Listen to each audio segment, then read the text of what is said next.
Amahoro meza.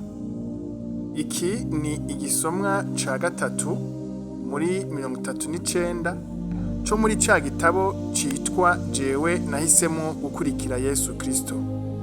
Muriko muratwumviriza, mpwemu yera abane namwe. Yesu si umwami. Nivyo, kuri bamwe Yesu si umwami. Ariko ni ukwihenda kuko ntibimwambura kuba umwami. Erega mu buzima bwa misi yose ntivyoroshe gutahura ko Yesu ari umwami.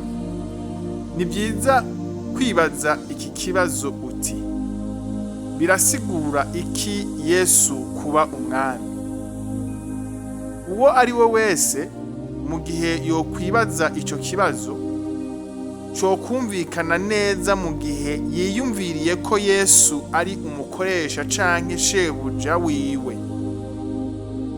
Kumbure iki kiratahuritse cane kurusha. Yesu yaravuze ati: munyita mwigisha na shobuja, kandi mubivuga ko kuko ariko ndi. Aho ni muri Yohana igice ca 13 ku murongo wa 13. Mwibuke kw'igihe Yesu yari akiri kw'isi, harabaho ibibanza by'ubutegetsi n'icumwami cariho. Ndetse n'ico gihe hariho n'abami batandukanye benshi. Iyo tuvuze rero ubwami bwa Yesu Kristo, bitwibutsa ivyanditswe bivuga ko Yesu ari umwami w'abami, uganza abaganza. Ibi vyumvikana ko akomeye kurusha abami bose n'abaganza. Yesu we yarivugiye ati: jewe nahawe ububasha bwose mw'ijuru no mw'isi. Aho ni muri Matayo igice ca 28 ku murongo wa 18. Pawulo nawe yavuze ugukomera kwa Yesu ati: nico catumye Imana imushira hejuru cane, ikamuha rya zina rirengeye amazina yose, kugira ngo amavi yose azopfukame mw'izina rya Yesu, ayo ivyo mw'ijuru nayo ivyo kw'isi nayo ivy'ikuzimu. Kandi indimi zose zize zature yuko Yesu Kristo ari uhoraho, ngo biheshe Data wa twese icubahiro.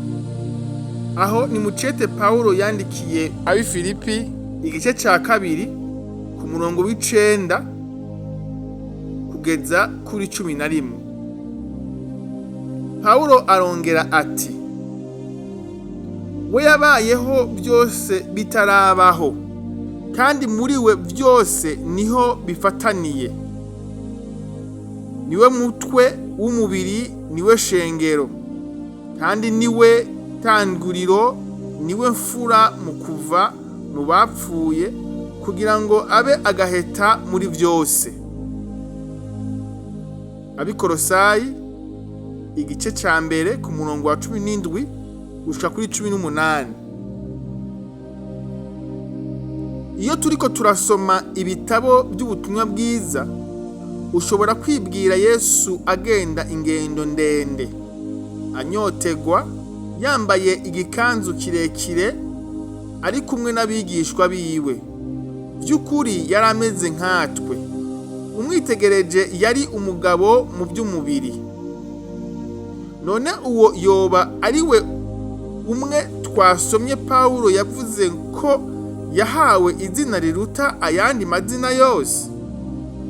Ego cane, ni uwo nyene. Ubu yicaye iburyo bw'Imana Data wa twese. Ari n'icubahiro, guhimbazwa n'ububasha. Reka turabe iby'intumwa Yohana yeretswe. Bavuga n'ijwi rirenga bati umwagazi yishwe abereye guhabwa ububasha n'ubutunzi n'ubwenge n'ubushobozi n'icubahiro no guhimbazwa n'umugisha. Aho ni mu byahishuriwe Yohana igice ca 5 ku murongo wa 12. Yohana arongera ati, mbona ijuru ryuguruye kandi mbona ifarasi y'igitare, uyivyagiye ko yitwa Mwizigirwa, irindi ni Munyakuri. Aca amateka akagwana intambara mu bugororotsi. Inyonga ziwe n'imbeya z'umuriro, no mu mutwe yambaye imigara myinshi, kandi afise izina ryanditswe ntawurizi atari we wenyene. Yambaye impuzu zajobetswe mu maraso, kandi yitwa Jambo w'Imana. Ingabo zo mw'ijuru ziramukurikira, zicaye ku mafarasi y'ibitare, zambaye impuzu nziza zera derere zitanduye. Mu kanwa kiwe havamwo inkota ikarishe, kandi ngo ayikubite amahanga. Azoyaragiza inkoni y'icuma, kandi aganishiriza ibirenge mu bwato vino y'uburake bw'inkazi bw'Imana ishobora byose. Kandi ku mpuzu ziwe no ku kibero afise izina ryanditsweko ngo Umwami w'Abami, uganza abaganza. Aho ni mu byahishuriwe Yohana igice ca 19 umurongo wa 11 gushika kuri 16. Byemere nivyo Yesu ni umwami, afise ububasha bwose mw'ijuru no mw'isi, kandi Imana yamushize hejuru cane, imuha izina rirengeye ayandi mazina yose. Yesu ni vyose muri byose, kandi muri we niho byose bikoranirijwe. Kaze kuri Yesu Kristo umwami. Reka ndangirize kuri iyi nkuru y'ukuri y'uwemeye gupfa hako ahakana ko Yesu ari umwami. Ngo mu minsi yo gushiraho urufatiro rw'ishengero rya mbere, hariho umutware w'umwami yitwa Sezari.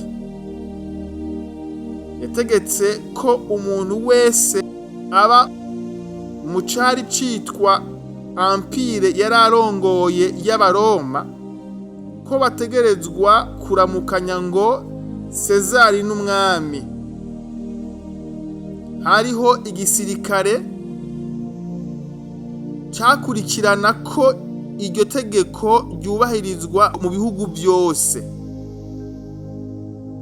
Ariko abakristo bashira hamwe banka gushira mu ngiro iryo tegeko.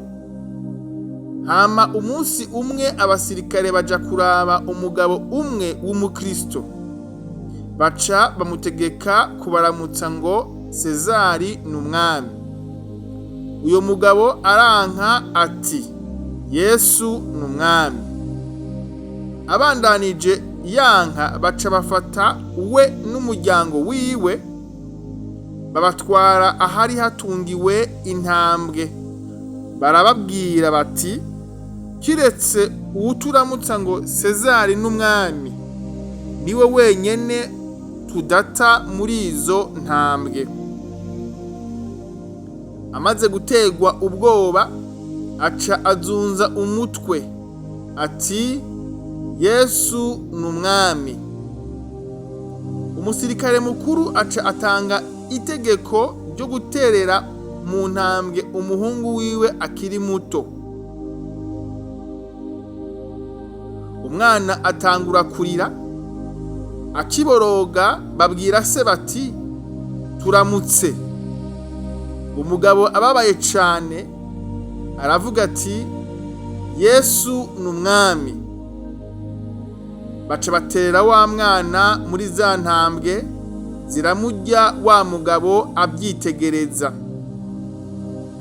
Abantu bari ngaho bafadikanije na bamwe mu basirikare bagerageje kumwumvisha itandukaniro riri hagati y'ibyo yizera no kuvuga gusa ngo Sezari n'umwami. Baramwereka ko amajambo ataco avuze, kuko ngo utaba wizeye Sezari ko ibyo bashaka ari ibyo gusa uvuga, kugira uwe na bamwe bo mu muryango wiwe basigaye babone gukira. Uyo mugabo n'umubabaro mwinshi arasemerera n'ijwi rirenga ati, sinshobora, Yesu n'umwami. Baca barabafata bose babaterera muri za ntambwe zirabarya zirabamara. Urupfu rwabo rwerekana ko ishengero rya mbere ryari rizi neza ko Yesu Kristo ari umwami, kandi ko kuvyemanga ari ico gupfira. Ikindi ryari rizi ko Yesu yavuze ko azokwihakanira imbere y'abamarayika b'Imana abo bose bamwihakaniye imbere y'abana b'abantu, ariko ko azokwemangira imbere y'abamarayika b'Imana uwo wese azokwemangira imbere y'abana b'abantu. Ndabibutse ko ishengero rya mbere ryari ryigishijwe na Petero na Paulo n'izindi ntumwa.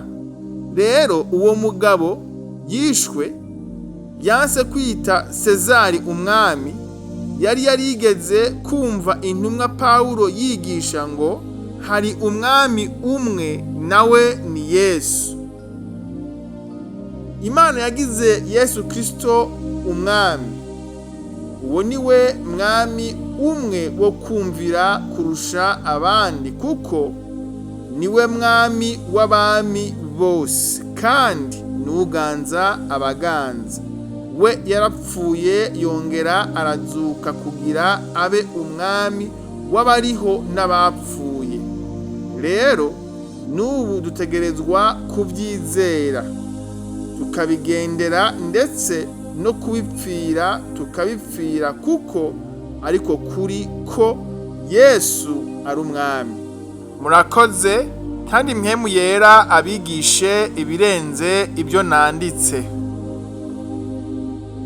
Hamwe woba wifuza ico gitabo cyose mu bwoko bwa PDF canke mu majwi, mwotwandikira kuri WhatsApp yacu akamenyetso ko guteranya 257 71 39 41 76. Umwami Yesu abahe amahoro n'umunezero aho muherereye hose. Amen.